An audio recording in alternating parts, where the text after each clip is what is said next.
Hello, and thanks for joining us for Prepped and Polished Education and Inspiration. I'm your host, Alexis Avila, educator, online entrepreneur, and founder of tutoring and test prep firm Prepped and Polished. We're broadcasting today from beautiful South Natick, Massachusetts. Prepped and Polished Education and Inspiration is your destination for groundbreaking insight from today's most influential educators, leaders, and minds on the planet. Our show is brought to you today by Wilsey Connections. My friend Pam Wilsey is a therapist for moms and their teens and rolled out a new program for graduating seniors called Freshman 2.0 College Bound to help ease the transition to college. Check out wilseyconnections.com for more info. And our show is also brought to you today by my friend Paul Hemphill, his Plan for College videos. He has a wonderful series of college planning videos, about 100 of them. And his videos ask all the questions with answers that parents don't know to ask. Parents don't know what they don't know, and the frustration ends with his videos. To learn more, www.planning-for-college.com/videos.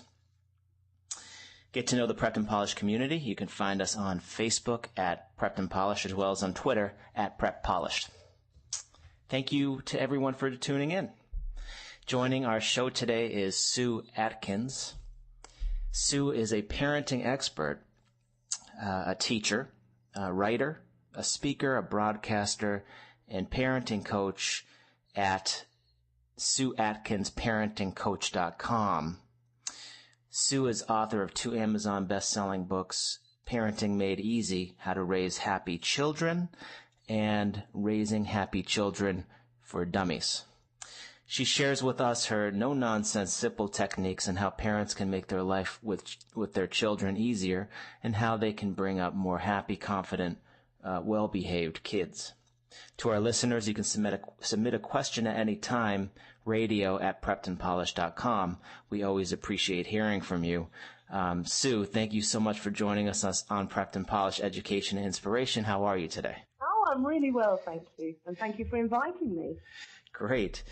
So, Sue, you're a parenting expert. So my guess is your 2 kids at home are pretty well adjusted. I hope so.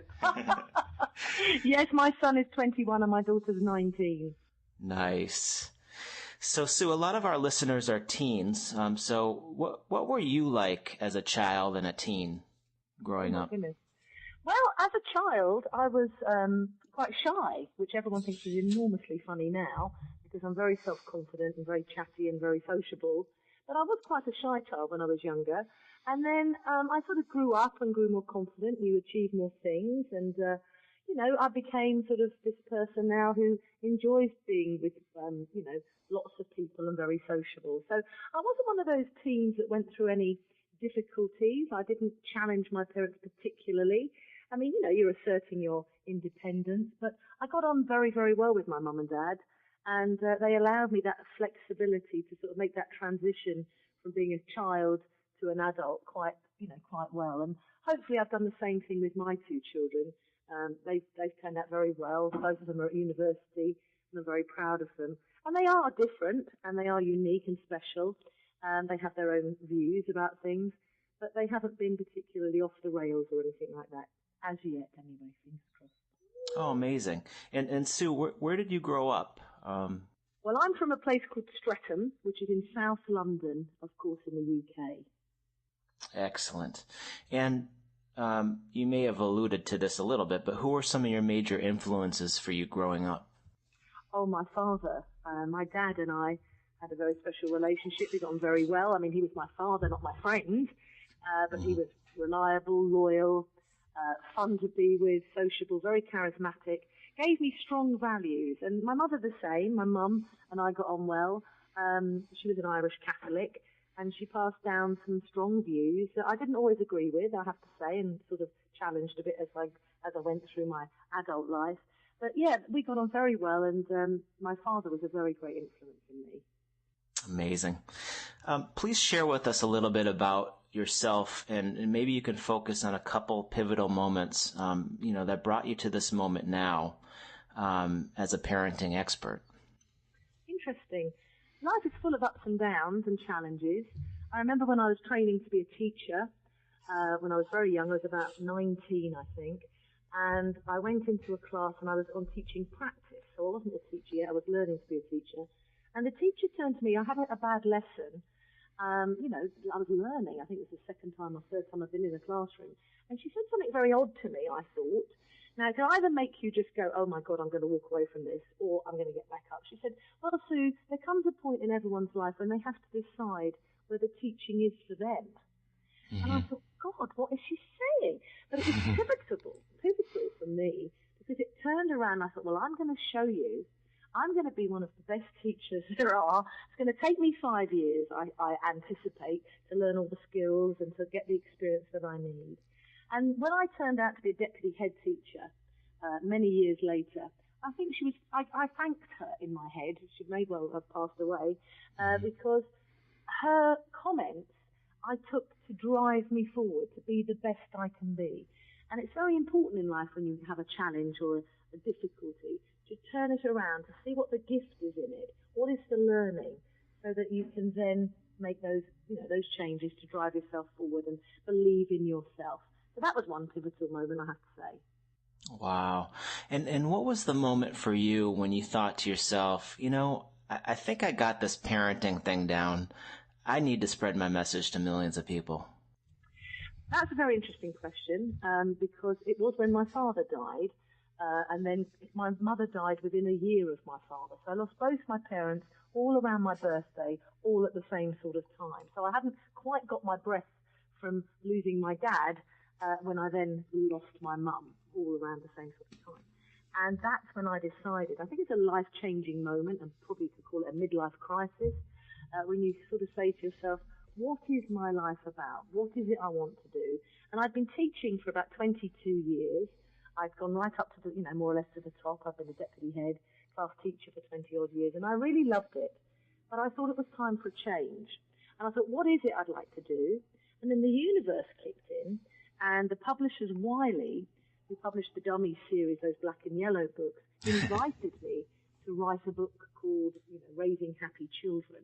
And I met someone up in Victoria in London at the train station. I think it was platform 9, like they did with Harry Potter. We sat down, we chatted, and it became very apparent they wanted me to write this book. And I'd never written a book before. And I thought, you know what? I started to speak about it, and the chapters just rolled off my tongue, just practically writing them down. And that was a very life-changing moment. I wrote a book that then led me on to radio, BBC Radio a lot. And I became a broadcaster a great deal. Then I led me to TV and here in the UK. And then about 5 years later, Random House invited me to write another book called Parenting Made Easy, How to Raise Happy Children. And again, that established myself as a, sort of an expert in my field here in the UK. But more than that, I actually wanted to be a global helping parents, not judging them, empowering them, asking them the questions to help them find their own answers. And it was about, for me, if you've got a toddler, whether you're in Toronto or you're in London or you're in Australia, you've still got the same sort of problems. And it dawned on me, whether you've got a toddler or a teen, bringing up children is pretty similar with some of the problems of friendships, getting worried about them getting into drugs or whatever those things, or being bullied. So the books then projected me out more globally, and then Twitter came into my life, and I decided I wanted to embrace, I like technology and having fun with things like that, and I thought, well, actually, this is an opportunity for me to become a global expert in my field, through my blogs and through my writing and through my videos and through my podcasts, and I sort of just did it one parent at a time. But over time, I've found that I've influenced a great many people. It's been my great privilege to do that through my one-to-one coaching programs, over the telephone for an hour, on Skype. I had an Australian client today at 6 o'clock in the morning here in England, helping her through her challenges. She's going through a divorce. So I've been very blessed. It's sort of just been organic how things have kind of, rolled on. Because bringing up children is really challenging, really tiring, and there isn't really a handbook for it. So my attitude to it is you're doing the best you can. How about tweaking it and making a few small changes that might make a massive difference to your family life? Wow. This is incredible. What are some key ingredients parents need in order to raise well-behaved, confident, happy children? Well, it's very simple in my book, really. They need to be happy and confident in themselves. Sure. Children take their lead from you because you are their primary role model, whether you like it or not, or whether you're aware of it or not. So if you're happy, confident, relaxed, and upbeat, then hey-ho, your children will take that. And they usually are happy, confident, and upbeat too. And I noticed that many, many years ago. I remember a mother in Ireland, actually, in Northern Ireland, ringing me up, wanting her child to come on my confident classes for kids. I run bullying classes and generally confident classes for kids, doing something called the one-page profile, which is a very powerful technique that I've developed myself to help families. And when she was talking to me, it became really apparent that it wasn't the child that needed the confidence, it was the mum that needed that little lift and that boost, because then she would then pass it on and pass it forward to her children. So yeah, I think if you are happy, relaxed, confident, clear about your objectives of what you want and what you don't want, then you can have clarity, direction and confidence, and that will be passed on to your children, who will thrive then. So when you work with children, do you almost always work with the parent? I have done. Well, it's a mixture. Okay. When I first started out doing my confident classes for kids, I even made a CD and an MP3 download of it because I was saying the same thing over and over again. So that's on my website if people want to hear some of those techniques. But I found that actually I'd work with the child and build the child up and do all these extraordinary things over a couple of weeks.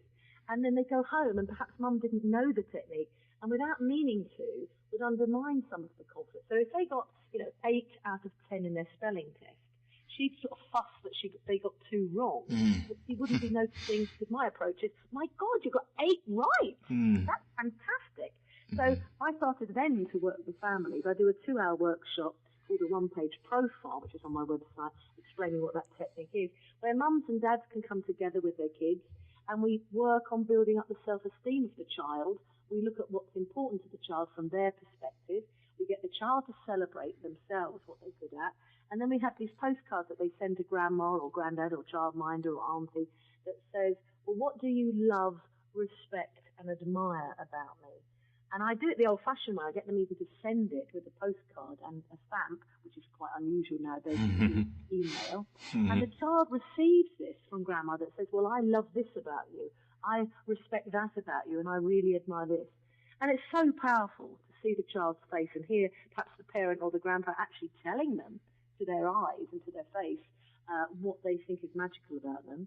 And the second section of that is then what the child feels they've achieved themselves and what they feel that they've overcome or they're proud of. And the final section is how to support them, either in their learning or in building up their confidence. And ironically, I took this whole sort of technique into the area of divorce and families going through a divorce, because it's a very great kind of change and challenge. And if you help families keep their self-esteem, look at what's working, what's not working, all from the eyes of each other, and you get a deeper understanding and you can support each other through these challenges and changes.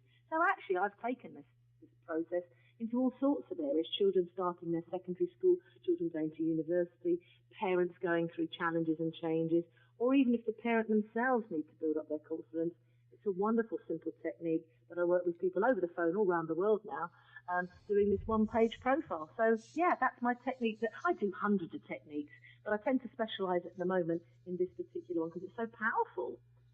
That's amazing.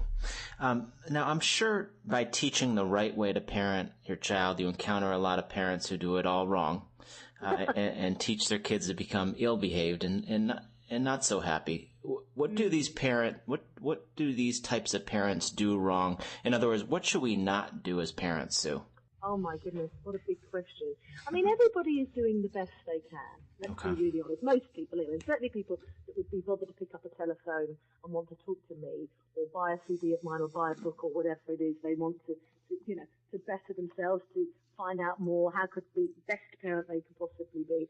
I mean, a lot of the things I find with parents that perhaps are, making mistakes perhaps and not getting the results they want, is perhaps they haven't had a great role model themselves. Perhaps their parents were very hard on them, or very judgmental, or very laissez-faire and didn't care, or didn't spend time with them, or were too busy.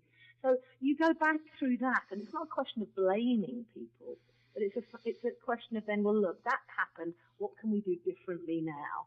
And I have this whole approach of not finger pointing. I don't like judging people, and I don't like making people feel bad. They are doing their best. And, it's not easy raising children. We go on courses from management to marketing.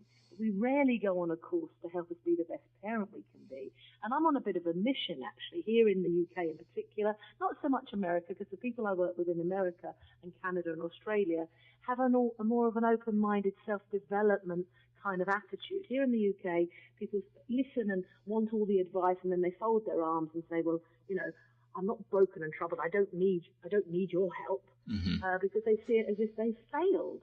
Whereas I see it as if it's a marvelous thing that you would like to just tweak and change something a little bit to make it better for yourself and for your family, Absolutely. Sue, cyberbullying and bullying in general is a growing problem in the U.S. and I'm sure in your country as well. Oh, a worldwide problem, yeah. And I read a stat yesterday about 282,000 students are bullied each month in high schools in the U.S. Over 50% of those teens are bullied online. A question I have for you is, when you have a teenager who struggles with bullying at school, or a distressed mom dealing with their child getting bullied at school, and they come to you, how do you deal with that? What advice do you give? Well, we start looking at, keeping a record of that. And on my website, there is a bullying diary, so that you keep a record, because often when you're distressed, you kind of forget things, you overanalyze the wrong stuff, because you might notice there's a pattern, and you might notice that it's always in the gym, or when they're changing for PE, or when they're out on the football field, or it might be at dinner time, or it might be wherever it is. And keep a record of that. If it's a cyberbullying issue in particular, keep a record and keep those messages, so that you can, you can go and get them traced, you can take them to the police, and that people have a record and print them off. It's not very nice, it's not what you want to keep, but sometimes you need evidence if it does escalate and you go to court or whatever might happen, or even to show the head teacher, or even to show whoever is in authority that needs to see this information, so that they can actually do something about it. Otherwise it becomes just word of mouth, and it's my word against your word if you've deleted all the messages, Absolutely. Yeah, just keep track. And can you share with us a success story, particularly a case when you were able to take maybe, say, like a shy, fragile adolescent, and through some coaching, the result was just increased confidence, positive changes? I mean, I'm sure you have hundreds of these stories, but I don't know. I love those kind of hearing those kind of me too. And there's one that jumped straight into my mind. There was a young girl who was really good at badminton. And she came to see me, and she was just such a lovely child. I don't know how old she was. I think she was about 12 when she came to see me. And she was really suffering at school with people being most unkind to her, because she was good at something and outstanding. And she had beaten this other girl who really didn't like it and started to bully her and get other people involved in bullying her. And this kid came to see me, really, really distressed. Her schoolwork was, suffering from it. She wasn't sleeping very well. Her body language showed that she started to lose, confidence. And I worked with her for an afternoon, and we did some of my techniques and strategies and unusual stuff about, putting on a cape around you, confidence cape, and we did the circle of confidence, and I did, the 1 point, and all sorts of techniques that I do. And we walked around my garden, and I remember setting goals. I said, well, let's start here. Here you are. And she wanted to be in the Olympics. Like, she wanted to play badminton for the Olympics. So I set it off, and we said, here we are today in my garden, and what's the first step towards that? So she took a step physically out in the garden, and she said, it's to, study to get my O-levels, these were exams in England. And then I pressed a button that you can buy from Staples called the easy button. And so when you make a step, or you do something that you want to anchor in their auditory memory that's easy, I press this button. That was easy. So then she just got in her head this idea that, doing that was easy. Then we took another step. What else would you need to do? She said, I need to get my A levels, and then we did that. That was easy. And then you kept on and kept on. And we walked around the garden anchoring how easy it would be and what she would need to do to even go for trials for the Olympics. And so after a couple of years, she came for a few sessions, And then she came back and, she sent me this wonderful email once. Her name was Sporty47, I seem to remember. And she sent me this email to say that she had been to trials and that she'd done very well in the district for badminton, and she was on her course towards the Olympics. And I don't quite know, to be absolutely fair now, whether the ending is that she's representing the UK for badminton. But certainly she turned a massive, massive corner and was far more confident, was doing well at school, and was enjoying sport, and had maintained new friendships and changed schools as well, and doing all sorts of things because she'd moved. And life had gone up in a really positive way, and sent me the most lovely email, and so did her mum. So those are the things that stay with you, because I'm very blessed to be doing this work, and I feel very privileged. And that was a lovely story that I seem to remember. I've got quite a few of those, but that's the one that jumped into my head when you just asked me. Yeah, that's amazing to set those goals. Yeah. And now tell us a little bit about your books. You have a Parenting Made Easy, how to raise happy children, and then you have one of the dummy books, which I love, by the way. I have a Gardener for Dummies, and it's actually so hard to read. There's so many facts. But Raising Happy Children for Dummies is your other book. Are they different books? Well, they are. They're different styles, but because it's my voice coming through it and my stories coming through it, the things change and the attitude change. I mean, the Dummies book was, I wrote, and everything I write actually, is to make it simple. And that's why I chose the title. All my work is called Parenting Made Easy. My workbooks, my CDs, my apps, and all sorts of things are all around, because I want to simplify it. I think if you overcomplicate anything in life, you get overwhelmed. And if you keep things simple and basic, then you feel more in control, and life is easier. So, to some people, bringing up children is a challenge, but it's not overwhelming. And if we simplify it and build up confidence, and my book is full of kind of coaching techniques. It's not your usual book where I tell you. And in fact, I found it quite interesting when I wrote a couple of the first one. They said, you need to tell people more because you're asking so many questions. But I think my books are almost like a workbook. You can dip in and out of them because you can then, 3 months later, you might find another answer to that question that I might ask you. Because it's about me asking you good questions, really, to help you find your own answers. I don't like to tell people all the time. Of course I do. When I coach people sometimes, I can take my hat off and say, well, look, this worked with my kids. Try this. But the books are full of that kind of common sense, practical, down to earth ideas, because I've got 2 kids of my own. I've been there, done that, worn the T-shirt, and so I have great empathy and respect for parents who, are bringing up children in a very challenging world now. Very busy, very frenetic, very technical, and so we haven't always had 24/7 connection and everything. So it isn't always as easy as it once was, perhaps. Definitely not. Are there more books coming out in the future? I don't know, really. I spent nearly 9 months of my life writing the first one, and another sort of 6 to 8, 9 months writing the second one. It takes a lot of your time. It takes up a lot of your energy. And I think, I have other books in my idea, and I've got all these about 15 different workbooks on my website, which are basically books in themselves, but more bite-sized, so you don't have to plow through anything. Are those the one-pagers? Say again? Are those the one-pagers? No, that's not that. If you go onto my website, if you go Sue's shop, you'll see that I've written a whole CD, all about sibling rivalry, about how to handle divorce, how to navigate the choppy waters of the teenage years. That's actually a 3-set CD, but most of the stuff now at the moment on the website is an MP3, and it comes with a workbook, so you can download it and have a cup of coffee and come back to it when you want to, and just ponder a question maybe for a couple of days that might give you a bit of an insight. So yeah, there's full of practical stuff there, and videos and podcasts and all sorts of things, just to encourage parents to ponder what they're currently doing and tweak it and change it if it's quite not working, It's amazing just how much stuff you have going on. I wonder when you sleep, but...